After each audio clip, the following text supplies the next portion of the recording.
Good morning. Welcome back to the Festival Hall stage for the second day of WAF 2024. And I promised you this time yesterday that we would have a day and a half of very, very interesting projects and discussions around the big issues architects have to address. And I think yesterday did not disappoint. And I'm sure that this morning won't disappoint either. We've got a number of categories, two categories to look at. The first one, which we're about to start, is reuse. Obviously an important issue for architects to consider, particularly given the issues around environment and sustainability, that what can be reused and what can be creatively reused in particular is extremely valuable compared to starting from scratch. And here, from Dame Architects, we have Murat Yilmaz and Gorkan Govenc to talk to us about their project. Hello, this is Murat. We are Dome partners. We are international multi-partnership green building company. We are project company. We are 4 teams work together for this project. The Istanbul team, the no name is Milano team, and SCAP is London team, and also Meta is Berlin team. We are 4 teams work together for this project. This project has in Germany, in Magdeburg. Magdeburg has a very long story. We are very exciting to this project, and reuse project is the Germany. And we want to start to presentation. We would like to briefly introduce Ramosburg project, organized under these subtitles. Okay, the city of Magdeburg, located on the Elbe River. It's the capital of state of Saxony-Anhalt, with 1,200 years of history. It's one of the oldest cities of Germany. As you can see in this illustration, the river divides the city in two and connects it with the bridges. The Gothic identity in the silhouette is still dominant in the center of the city. The city of Magdeburg has passed through many turning points until today. 3 major demolitions completely changed the urban fabric. However, more than 46% of building stock still dates back to the pre-1950 period. Magdeburg's location is strategically close to Berlin and Hanover. If you look at how the city urban fabric has expanded every decade since 1960, it has shown a development, especially on the north-south side. That axis is very important. In terms of transportation networks, the city of Magdeburg is at easily accessible junction with railways, airlines, also connections of the river. Just I want to explain this. We are looking in the Magdeburg in the past, and we are thinking about Magdeburg, what's the future. Magdeburg has long story, and they are too warm. They have a center of the Germany because it's most important location. The another potential is the Magdeburg has university, tall education university, very, very important for Germany. All automobile in this industrial education is Magdeburg is starting. Is very important. What is the future? Now Magdeburg has starting for new generation for technological education is most important things. And we are looking on past, we are think about the future, and we are preparing to what's the goal on the future. We are continue to this, yes. Mm-hmm. If you look at the project site, on the left you can see S-bound train ray, and on the right side you can see the carriageway and the tram line. The project site consists of a former railroad maintenance facility that has lost its function over time. You can see clearly the large hangar structure in the north, as well as the power station annexes, and the iconic chimney are still prominent. This land has industrial zone, old zone in Magdeburg. Now in center of the Magdeburg, the industrial zone. This is first land for our land. After that, I think all industrial zone have to be changed in 40 years, 50 years, have to change for new Magdeburg. Maybe after 20 years or 30 years, this location is center of the new center of the Magdeburg. We are thinking about it. we check the all. We have to think about all 40 years, 50 years. How can be going on the future?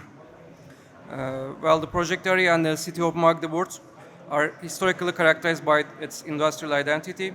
We can say that industrial identity, industrial character was the most important data for us during the concept project. In this slide, you can see an aerial view of the proposed master plan integrated with Magdeburg's urban fabric. It has been designed with urban criteria that meet contemporary needs while preserving the industrial identity at a human scale. Come back just. What's the goal?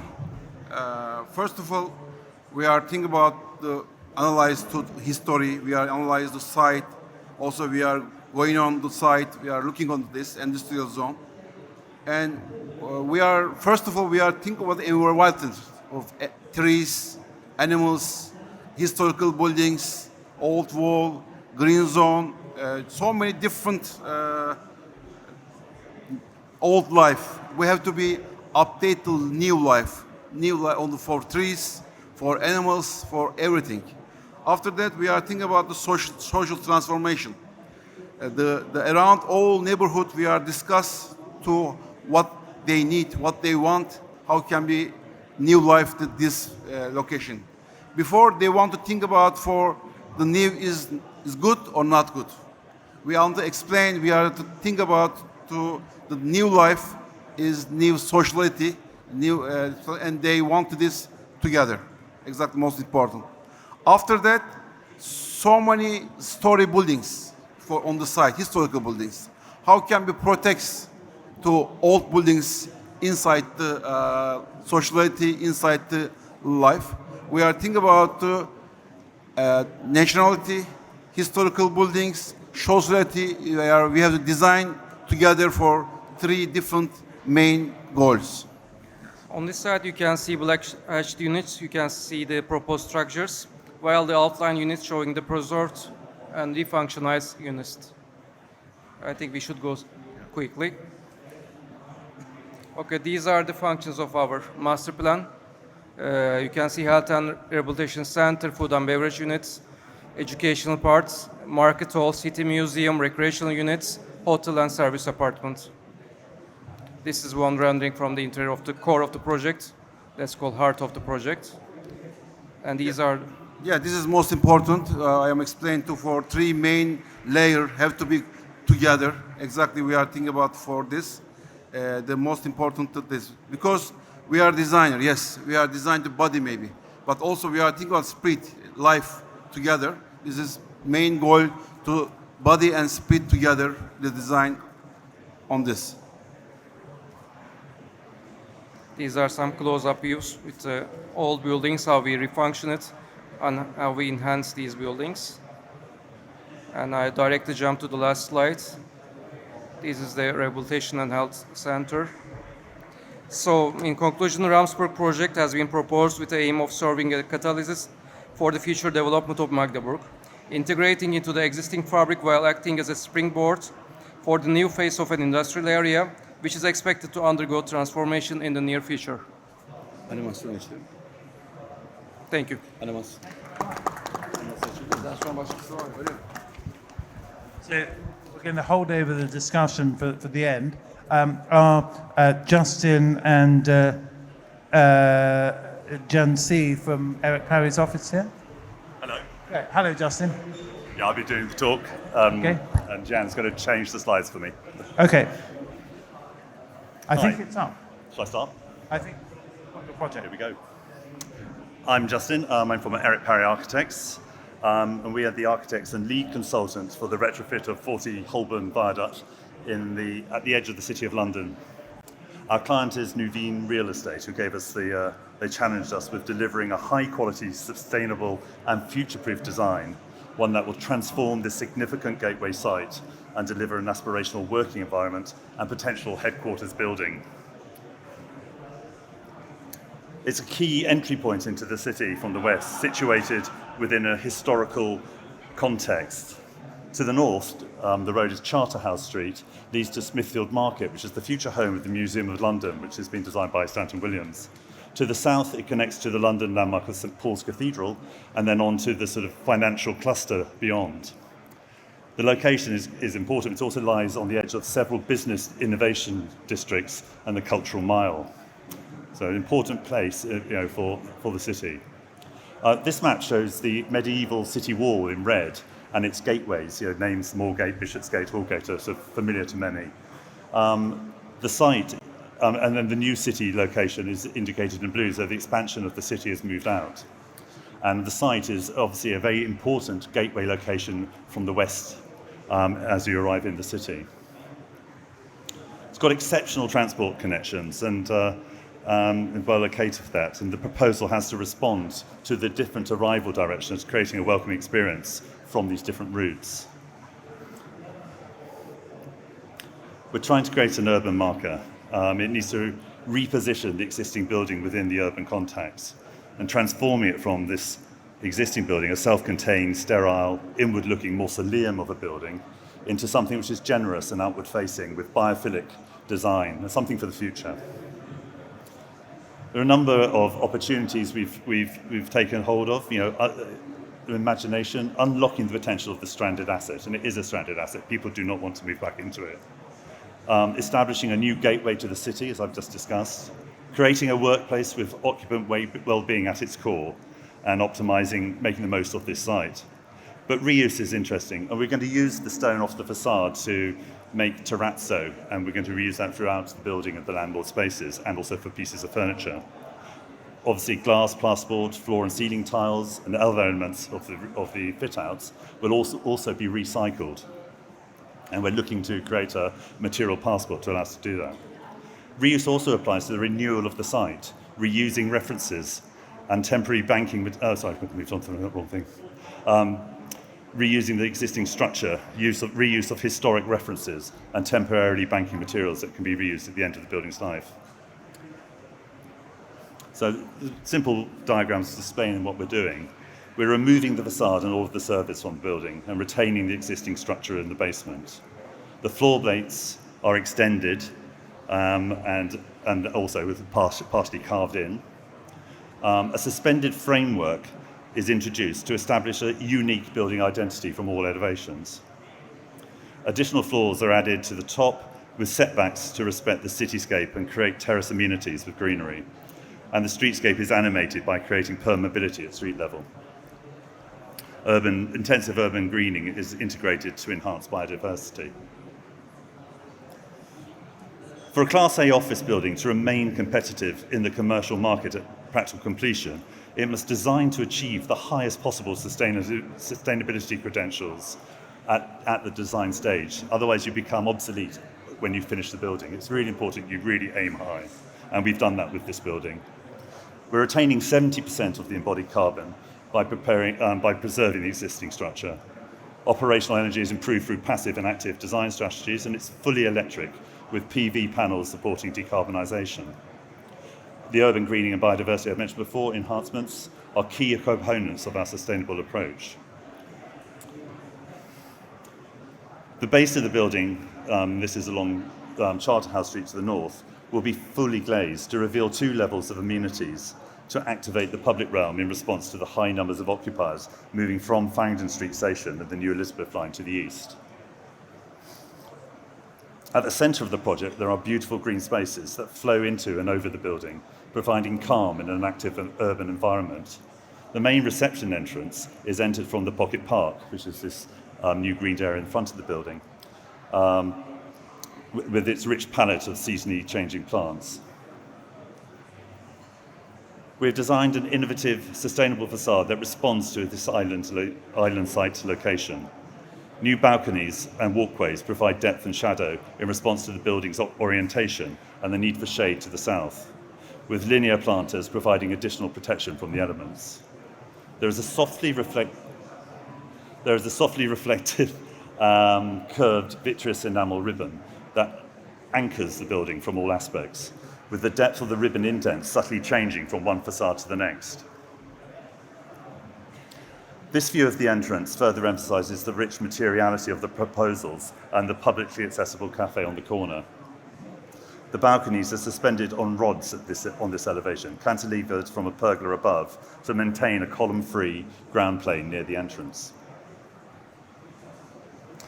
Employers managing the uncertainties of hybrid working must attract and retain talent, optimize productivity, promote innovation and learning. Future offices must also reflect a company's brand and culture.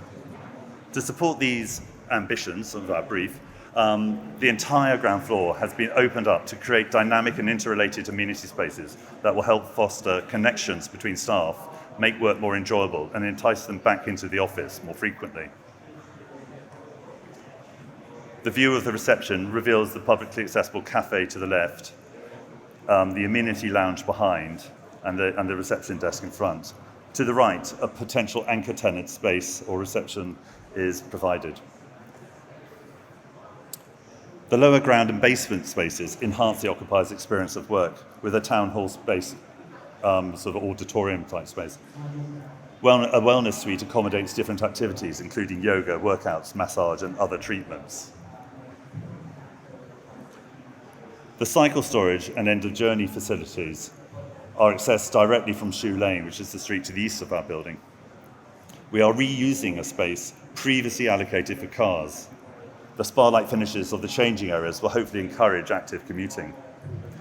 Those of you less familiar with the extraordinary provision of these facilities required in London may be surprised by the numbers. This is a planning requirement to accommodate the projected cycle numbers in 2040. The aim is to future-proof sustainable transport options. After showering, you might walk back up to the ground floor, grab a coffee, and meet some colleagues whilst making use of the amenities lounge or attend a talk to the right in the town hall space. This is a speculative office building and provides 17,000 square metres of workspace over 11 floors. New connections between tenants' floors and the provision of a restaurant on an upper floor are feasible and soft spots have been provided. A typical floor plate is approximately 1,600 square metres. The retained, reused central core allows for human-scale floor plates throughout. These floors easily accommodate different fit-out arrangements, and we've been developing these in detail for a number of potential tenants. Terraces and balconies provided to all floors. A pergola, which is on the right-hand image, at the top of the sort of perimeter of banding, supports spring flowering wisteria and autumn flowering jasmine for a seasonal explosion of colour and perfume at the top of the ribbon frame. At the top floor, we have a sky lobby and a landscape terrace. This is a flexible space for parties, events, informal working, or client entertainment. At HOV, the innovations listed will help minimise the embodied and operational carbon impact of this development. Innovation is particularly critical to retrofit projects. We are trying to extend the life of existing intumescent paint and adapting the retained steel and concrete to accommodate changes caused by the extensions. We are developing material passports, so the materials from existing and future versions of HOV can be mined at the end-of-life moments and support a circular economy-based construction industry. HOV is one of the first projects to be assessed under the city's whole-life carbon calculations. These are third-party assessments in the design carbon targets and seek justifiable calculations. Most important will be a sharing of these lessons. As the future is best considered in the context of the past, the design of Holborn's viaduct reflects the early occupants of the site to encourage a sense of continuity. We think this building will establish a new urban market for the City of London, and we look forward to finishing it in about 2 years' time. So, thank you very much. So is Moises Carrasco here? Oh, Assad.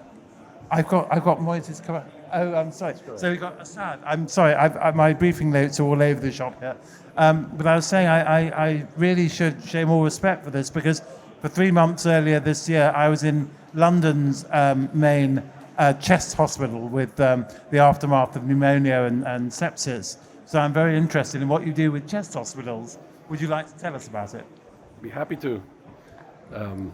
First of all, I hope you're better, Jeremy. Glad to see you here.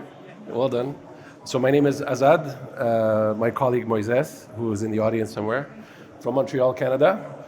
Very happy to be able to be here and share our work over the last few years on the Montreal Chest Institute. A very important part of Montreal's medical sort of and innovation history. It started out at the turn of the 20th century and moved fairly quickly into one of these homes gifted by one of the more important founders, Berlin. So you see here a Neo-Georgian style three-story home right in the downtown core with these very large windows, sun parlors, and these verandas, a kind of mini sanatorium at the roof, and this treatment with rest and fresh air, which was so important, even as classrooms for the siblings of the students or the children that had tuberculosis. You see them here bundled up with their winter coats and blankets. So it became the headquarters of the Montreal Anti-Tuberculosis League, really a center for research against this disease that had hit Montreal particularly hard. There was a very high mortality rate in Montreal, just generally among the North American cities, and because of the cold, of course, very hard hit by tuberculosis. In 1930, it was forced to move because of the construction of a Grand Central Station in downtown Montreal. So it moved at the foot of Mount Royal, following the path of Hôtel Dieu, which is actually the second oldest hospital in the New World, and Royal Victoria Hospital, an important Anglophone hospital, just at the foot of the mountain because of the mountain's curative powers, the fresh air and the greeneries. So they were installed in this otherwise residential neighborhood, and at first they built this very modest brick three-story building with very, very sober detailing. You see on the left the dispensary, so this outpatient approach to the care, and this lateral entrance off the street, and a view towards the pavilion of Jeffrey Berlin School, which was again for the siblings. Named after King Edward, who had inaugurated the previous home with a telegraph. Pressing the button in London opened the doors to the previous facility. So this idea of technology endured over the years and became one of the central elements in the history and the development of the hospital into a teaching hospital as well. So the level of care for all tuberculosis patients in the city, and developed eventually into all respiratory illnesses as well. In the 50s, taking a more surgical-based approach, they built a surgical ward just to the south and had to do it in two phases. So as soon as it was built, right away they built the three upper floors. And you see there's a bridge connecting the two, and the space that was in between the two buildings was really given to the car, so paved over, but you see the dispensary on the right and the vestibule on the left. And over the years, the connection to the mountain stayed, but of course the neighboring building is the research center on the right, Montreal Research Center, really grew into a large building, as did all the residences in the neighborhood. So Saint-Urbain Street here, this north-south street, really densified with a few other healthcare institutions. Unfortunately, in 2015, the building was abandoned because of the construction of a mega hospital, a super hospital, as was the trend a few years back. And many institutions, including the Royal Victoria, moved away. So the building was left vacant for a number of years. Unfortunately, we had to watch it sort of melt away slowly over the years. And our client eventually asked us to explore the possibility. He wanted to first, unfortunately, tear it down. And thankfully, that didn't work. He came to see us. What else could be done? Good morning, good morning. Two-time winners. So interesting detailing, the stone, and we got to see some clues to the history and the importance of the site, including this logo of the Montreal Anti-Tuberculosis League, still found on the dispensary on Saint-Urbain as you approach. And of course, this very, very clear connection to the mountain. You feel like you can almost touch the mountain from the building, and this visual connection that you feel throughout the spaces there.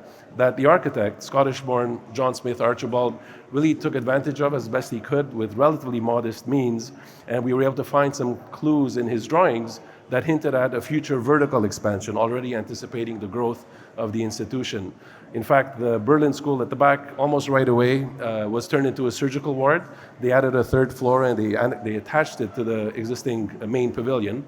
So the exploration that we wanted to take is to see if there was a way to bring in the greenery and have it felt inside the building in the central space between the two wings and create a roof terrace, an outdoor garden in the relatively tight footprint that we had for another outdoor experience. And so this main new entrance would be a very simple gesture, very glazed, transparent, that would let the other two vestibules from 1930, 1950 continue to be red, but clearly hint at a very central light gesture where a new front door would be the main arrival point for everybody. As you come in, those green elements follow you into the space, and you're greeted with a view of the lab work being undertaken on the second floor. Very transparent, and underneath that box that's floating in the space, it transforms into a conference center, teaching facility every once in a while, a few times a year where colleagues from around the world come in, and you see this visual connection between the public and the people that are doing the research work upstairs. And the use of steel sort of points back to the history of this building, which is obviously a steel building, which is relatively rare in Montreal.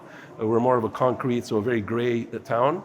And these two columns on the left-hand side of the screen that point towards the street were the ones that frame these few windows in an otherwise opaque facade towards the street that we tried to open up with this line, these two lines in the center, but these mullions vertically that kind of lighten up as you go up the building, expanding the view not just towards the mountain but towards the river and the city to the east. I'm happy to say that phase one is now under construction. So all the abatement work has been done and it's already underway.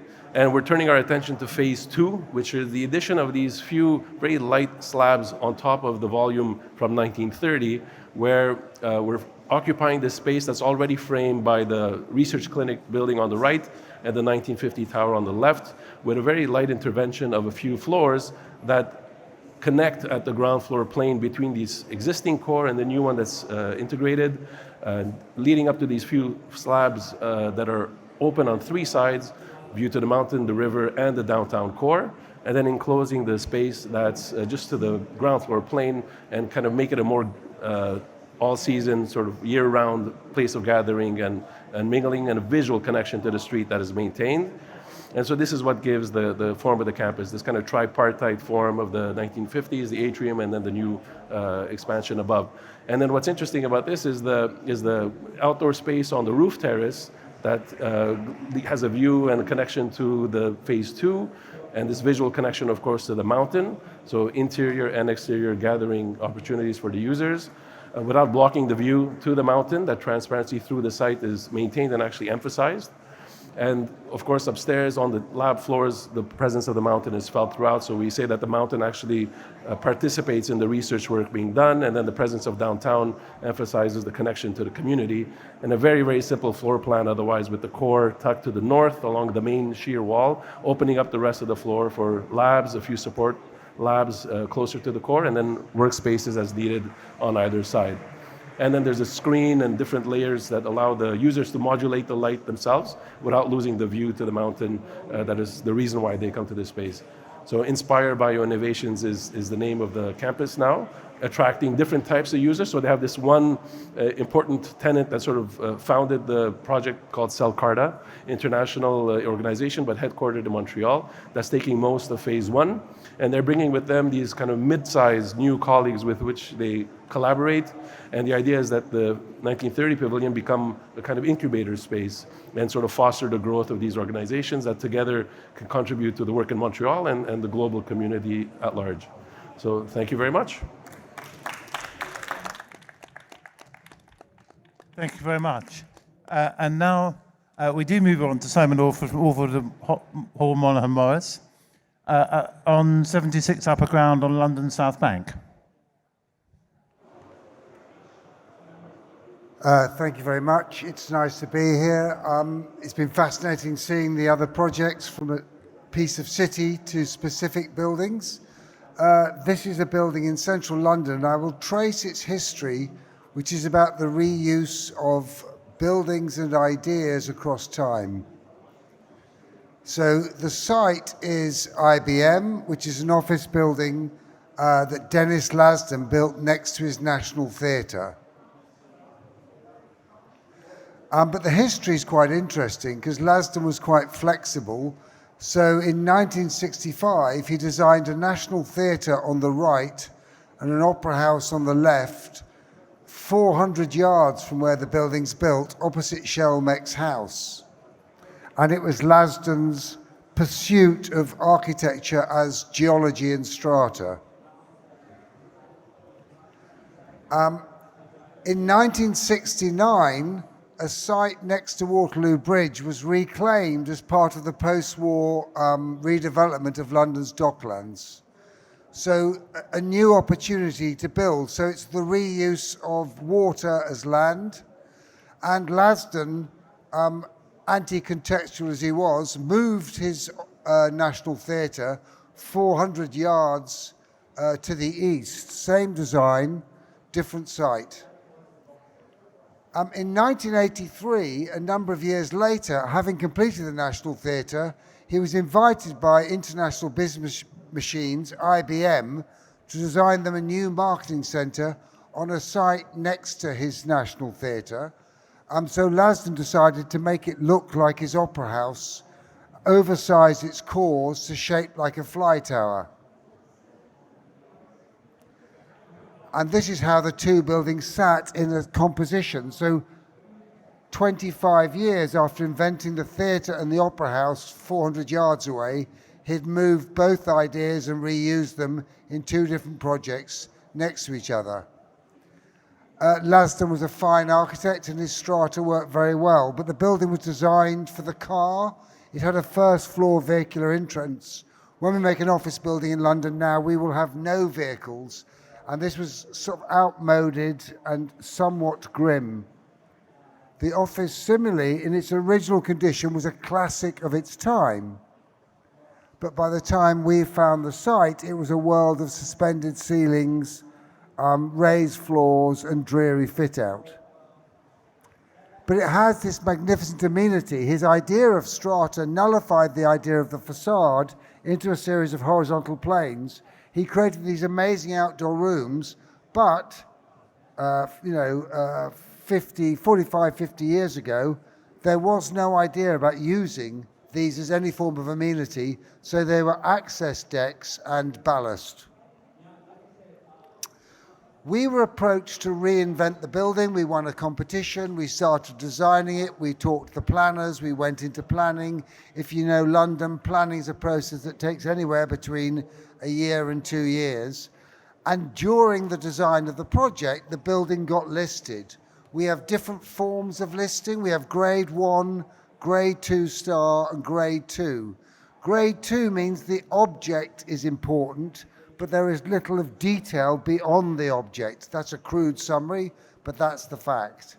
So there's the building as we propose it. We've slipped a new floor on top, and we've extended the building out. Now, the big historic England challenge was we don't want to see change, but change is essential and necessary. And this is the kind of interesting thing about reuse, is buildings are going to change. They're living organisms.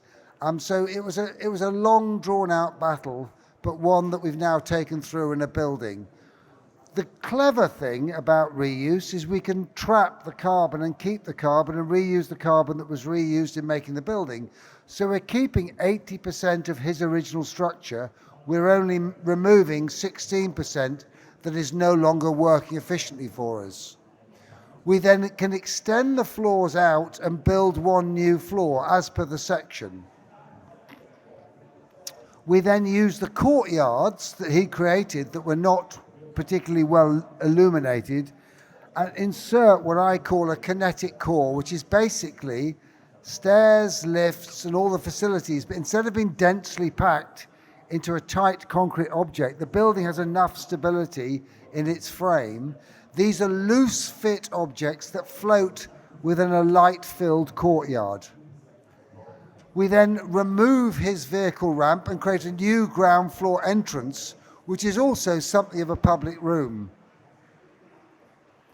And then we add the new floor on top, which carries the same greenery and photovoltaics that Justin was talking about in the Parry building. But in our case, we've already got 50,000 feet of terraces that we've inherited from Lasdun's strata. So the roof at the top is for nature.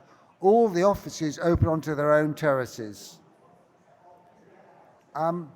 There was a long and bloody battle with our friends at the 20th Century Society, actually, in this case. Historic England were quite supportive. They were absolutely adamant that Lasdun would not have wanted a taller building. But interestingly enough, when we went through the archives, Lasdun himself had designed an extra floor and entered an argument with the National Theatre, his former client, about the benefits of the extra floor in his composition. So what we were arguing is we were reusing Lasdun's building, which he had reused from another site, and we were reusing his idea, which he wanted to build, but actually the IBM brief didn't demand the area. So this is the unbuilt 5th floor. We then took apart and reused the plant room structure, which is essentially Lasdun's idea of creating a fly tower. So it's this oversized piece that works in a happy composition with the National Theatre. So the car ramp goes, the new entrance, which is about 18,000 feet, is formed as a generous public room, and the ghosted images on the right is where we've cut away the slabs for reasons of structural stability, but also artifice. We are leaving these capitals that exist sort of halfway up the columns as a memory of the former floor slabs. The existing volume at street level then activates the public space. We reused the car ramp that went down to the car basement as a cycle ramp. So that goes next to the entrance. So we've removed one ramp but reused the other. And as Justin said, there's a kind of war for cycling facilities in London, probably over-engineered. So this entrance becomes this entrance. The new floor sits floating above the old, as Lasdun wanted it to be. The columns come to ground, the ramp has disappeared, and the street is brought, the ground floor entrance is brought from first floor back to ground. So that's before, that's after. And then we reanimate the zone between us and Lasdun's building, which of course, when Lasdun built the theatre, that was the end of the line. There was no site here. So he built it as actually the end of a jetty with these 45-degree props. So it's quite an interesting kind of archaeology. This is the street as you move through it. So on the right is the cycle ramp, the prepared columns. This is the historical office space. This is the new office space, so a flat slab, post-tension to keep it thin, tied in. We don't use the same punch head columns because we don't need them, so old and new is visible. These are the many terraces that existed that were not used, and we worked with VOT, the Swiss landscape architectural practice, who developed an idea of the riverbed and a layering of the terraces that changed the planting strategy as you moved up, as a sort of recognition of the layering of the geology of a riverbed and a river bank. In construction, you can do quite a lot, so we are keeping 80% of the frame. Some of the slabs we're cutting away, we are reusing in basement repair walls. The old columns are wrapped and then reinforced and then recovered, so you get greater strength out of the structure. We use recycled steel, we use 50% GGBS in the concrete. The reclaimed steel is then used on the lighter weight upper floors in the plant room. We take all Lasdun's Cornish granite trims, which are about 1,200 mil high, and we take them off, repair the floors, bring them back. We don't want to over-clean them. We want the building's history to still show. A fascinating story of history is we have to make new panels. The original building was made by the man on the left who's clambering over the panels, which were hand-laid with Cornish granite aggregate. 45 years on, we're in the same quarry lower down. The same man is 70 years old with the orange protection jacket, and he's back laying the Cornish granite into the new panels. So it's the reuse of a man as well as an idea. The bricks, which are traditional Lasdun engineering bricks that were about framing and about ground, about landscape and about battlements, are reused. The stairs are retained and recut. So the key thing is the removal of the ramp gives us a much more generous volume, and core as a solid constraining piece doesn't exist. A new stair, which is a thread, runs through the building with light coming down. And so the original palette of materials, which is basically those that are shown here, is then layered with a new series of reclaimed and recycled materials and a new layering of greenery and elements. Existing panels have been cut up and reused from the plant room and the words IBM and recycled into the entrance, and original artwork has been bought and reclaimed and reused. These are the cores, which are kind of light-filled pieces. This is the floor plate coming forward. This is the new buildings it sits in the site. This is about the craft and making that existed in Lassen's original piece. In terms of environmental performance, very good in terms of biodiversity, net gain. It was all inherently built into Lassen's original proposition, although it was not, in my view, his finest building. It shows actually all buildings can have a future life. Thank you very much.